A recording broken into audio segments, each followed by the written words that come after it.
as a squad.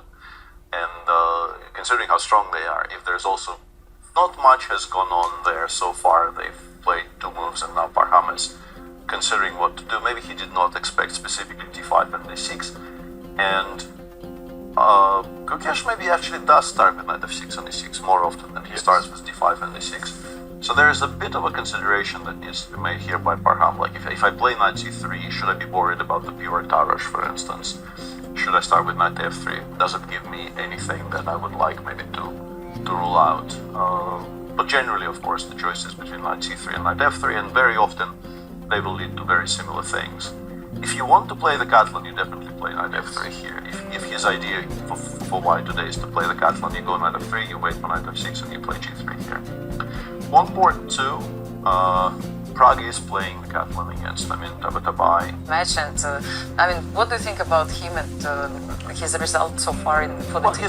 He's having a wonderful tournament. He's on, I said 6.5 out of 7, but he actually rested in round 1, so it's 5.5 out of 6. Still pretty good. One draw only. Yeah, hard to complain about that score on board 1 for your team. He's obviously in very good shape, and he also, I think, is in just simply very good spirits. The entire team appears to be not just playing well, but playing happily. I think they get along quite well together. There's full agreement about smaller things. It all bodes really well for them. It's regrettable that we couldn't really. His game lasted almost 6 hours. Yeah, yes. And exactly. he obviously wanted to go, maybe talk to Chess India as well, and obviously just have rest and have dinner. So we couldn't keep him here for much longer. But the game was so interesting, it felt a bit sad that we couldn't really go into more detail, because there was so much to talk about that game. Absolutely. And also there was, I think, quite a lot to talk about the fact that he did not play Dean Mirren.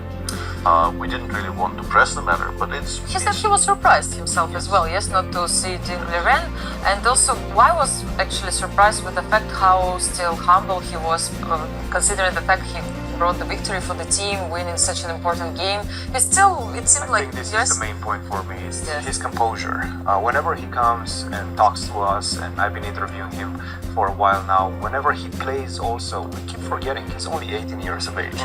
And his composure during these high tension events, I'm talking about the candidates as well, obviously, this tournament, he's so poised, and this is what impresses me the most. And I think this is something that he has been exposed to early on, and people around him have told him, hey, you should react in this way, this will help your performance, and he assimilated that, and it seems like it's working very well for him right now. Honestly, I don't even think it's coaching. I'm sure he maybe has had some people suggest to him some things along those lines.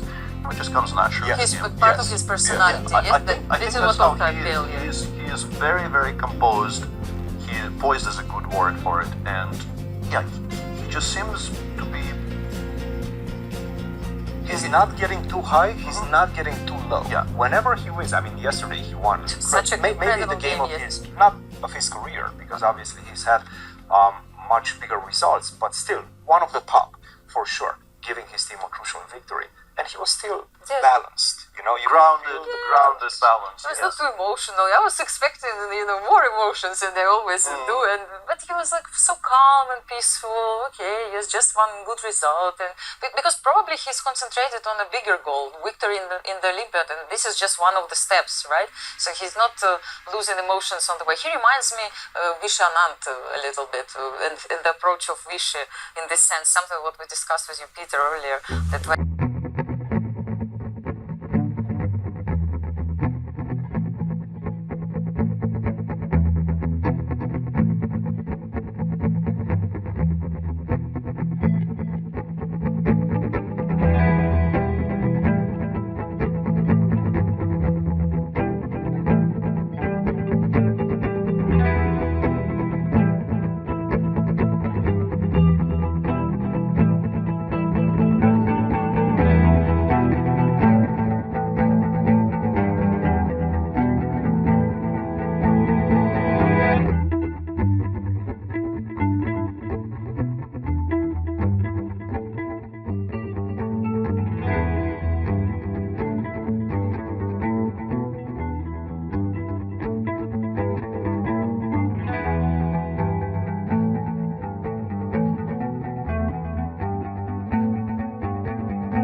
this strong in Iran is going to lose to India by a score of 3.5 to half. Who really has a chance? No, I mean, listen, Iran has assembled a fantastic squad. We're all fans of Parham's uncompromising chess. Bardia Daneshvar, very promising player. They will make their presence felt for years to come. And there's no shame in losing with this score to India because they're absolutely unstoppable right now.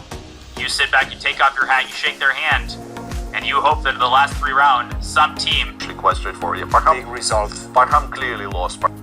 Yeah. I think that was our analysis. Yeah, he played rook b3, and Gukesh gave this check, and then played rook d5. I mean, many things are completely winning here. Rook d2 is good, rook d5 is good, queen takes h3 is also really not a mistake at all. Yeah. And after rook d5, Parham just resigned, because you cannot... With the pawn on f5 protected, basically black is now, among other things, threatening to play knight h5, and that will decide the game. This is really impressive. Mm. Yeah, excellent, beautiful. Erika, I see right now basically officially India has won their respective match against Iran, 2.5 to a half, with one game that looks likely to go their direction as well. As I mentioned, Glidura is completely winning in the match between Armenia and Hungary, so Hungary will most likely win their match. Uzbekistan will most likely beat Serbia. So let's finish with that Netherlands game, because we did see Anish being in a better position, but what about the other boards? Yeah, so now that we've established that black cannot actually after king g7, and again, instead of king g7, he should have played bishop d3 checks, he takes d3, and rook b8, and the engine suggests